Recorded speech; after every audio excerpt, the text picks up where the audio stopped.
അടുത്ത വരുന്നത് methods to improve കമ്മ്യൂട്ടേഷനാണ്. കമ്മ്യൂട്ടേഷൻ ഇംപ്രൂവ് ചെയ്യാനുള്ള മെത്തേഡ്സ്. അപ്പോൾ നമുക്കറിയാം, നല്ലൊരു കമ്മ്യൂട്ടേഷൻ അല്ലെങ്കിൽ ബ്രഷിനകത്ത് സ്പാർക്കിംഗ് ഉണ്ടാവും. അപ്പോൾ അത് റെഡ്യൂസ് ചെയ്യാൻ വേണ്ടിയിട്ട് നമ്മൾ എന്തൊക്കെയാണ് ചെയ്യേണ്ടതെന്നുള്ളതാണ്. അപ്പം മെയിനായിട്ട് റെസിസ്റ്റൻസ് കമ്മ്യൂട്ടേഷൻ, EMF കമ്മ്യൂട്ടേഷൻ, ഇതൊക്കെയാണ് ഇംപ്രൂവ് ചെയ്യാനുള്ള മെത്തേഡ്സ്. ഓക്കെ, അപ്പോൾ റെസിസ്റ്റൻസ് കമ്മ്യൂട്ടേഷനകത്തൊന്നുമില്ല, നമ്മൾ ഉപയോഗിക്കുന്ന brushes, carbon brushes, high resistance carbon brushes use ചെയ്യുക എന്നുള്ളതാണ്, instead of low resistance copper brushes. Copper ബ്രഷസിന് പകരം ഹൈ റെസിസ്റ്റൻസ് ഉള്ള കാർബൺ ബ്രഷസ് യൂസ് ചെയ്യുമ്പം കമ്മ്യൂട്ടേഷൻ ബെറ്റർ ആവും. അടുത്തത് EMF കമ്മ്യൂട്ടേഷനിൽ reverse EMF is generated in the shorted coil to neutralise reactance voltage. അപ്പം ഈ കമ്മ്യൂട്ടേഷൻ നടക്കുന്ന ആ ഏരിയയിൽ അവിടെ ഒരു റിയാക്റ്റൻസ് വോൾട്ടേജ് ഉണ്ടാകാനുള്ള ഒരു സാധ്യതയുണ്ട്. അപ്പോൾ ആ റിയാക്റ്റൻസ് വോൾട്ടേജ് കാരണം അവിടെ സ്പാർക്കിംഗ് ഉണ്ടാവും. ഓക്കെ, അപ്പോൾ ഒരു റിവേഴ്സ് EMF, അതിന് ഈക്വൽ ആയിട്ടുള്ള ഒരു റിവേഴ്സ് EMF അവിടെ ഉണ്ടായിക്കഴിഞ്ഞാൽ അതിനെ ന്യൂട്രലൈസ് ചെയ്ത് നമുക്ക് കളയാനായിട്ട് പറ്റും. അപ്പോൾ അതിനെയാണ് EMF കമ്മ്യൂട്ടേഷൻ എന്ന് പറയുന്നത്. ഇനി അടുത്തത് ഇൻ്റർപോൾസ് ആണ്. ഇൻ്റർപോൾസ് നമുക്കറിയാം, ആർമേച്ചർ റിയാക്ഷനും ഒരു റെമഡി ഇൻ്റർപോൾസ് ആണ്. അതുപോലെ കമ്മ്യൂട്ടേഷൻ ബെറ്റർ ആക്കാനും നമുക്ക് ഇൻ്റർപോൾസ് ഉപയോഗിക്കാം. ഇൻ്റർപോൾസ് എന്ന് പറയുന്നത് ചെറിയ പോൾസ് ആണ്, placed in between main field പോൾസിന് ഇടയിൽ വെച്ചിരിക്കുന്ന ചെറിയ പോൾസ് ആണ് ഇൻ്റർപോൾസ് എന്ന് പറയുന്നത്. അതെന്ന് പറയുന്നത്, അതിനകത്തെ വൈൻഡിങ് എന്ന് പറയുന്നത് ആർമേച്ചറിൻ്റെ കണക്ഷന് സീരീസ് ആയിട്ടായിരിക്കും കൊടുത്തിട്ടുണ്ടാവുക. പിന്നെ ബ്രഷ് ഷിഫ്റ്റിംഗ്, സ്പാർക്ക് ഇല്ലാത്ത ഒരു പൊസിഷനിലോട്ട്, സ്പാർക്ക് വരാത്ത ഒരു പൊസിഷനിലോട്ട് ബ്രഷിനെ ഷിഫ്റ്റ് ചെയ്ത് വെക്കുക എന്നുള്ളതാണ് അടുത്തൊരു മെത്തേഡ്.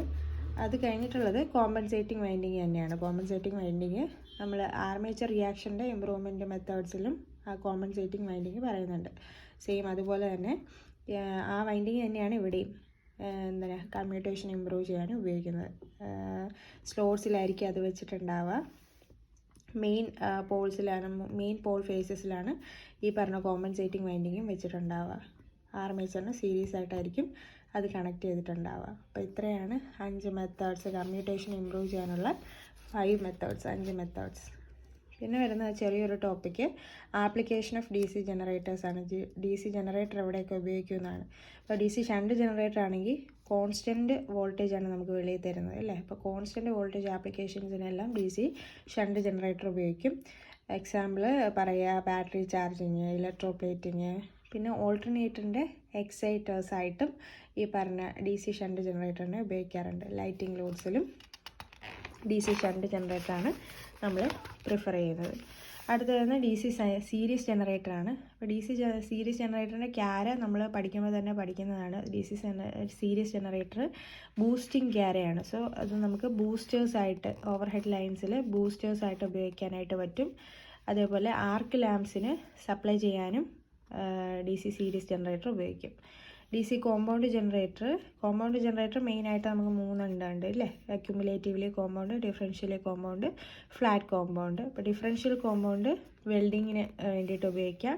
ഫ്ലാറ്റ് കോമ്പൗണ്ട് അല്ലെങ്കിൽ ലെവൽ കോമ്പൗണ്ട് യൂസ് ചെയ്യുന്നത് പവർ സപ്ലൈ ആവശ്യങ്ങൾക്ക് വേണ്ടിയിട്ടാണ്. ഇനി ക്യുമുലേറ്റീവ്ലി കോമ്പൗണ്ട് അല്ലെങ്കിൽ ഓവർ കോമ്പൗണ്ട് നമ്മൾ ഉപയോഗിക്കുന്നത് ഫീഡേഴ്സിലെ വോൾട്ടേജ്, അതായത് ലൈൻ ഫീൽഡേഴ്സ്, ഒരുപാട് ലോങ് ട്രാൻസ്മിഷൻ ലൈനിലുള്ള വോൾട്ടേജ് ഡ്രോപ്പിനൊക്കെ കോമ്പൻസേറ്റ് ചെയ്യാൻ വേണ്ടിയിട്ടാണ് ഈ പറഞ്ഞ ഓവർ കോമ്പൗണ്ട് ആയിട്ടുള്ള ജനറേറ്റർ നമ്മൾ ഉപയോഗിക്കുന്നത്.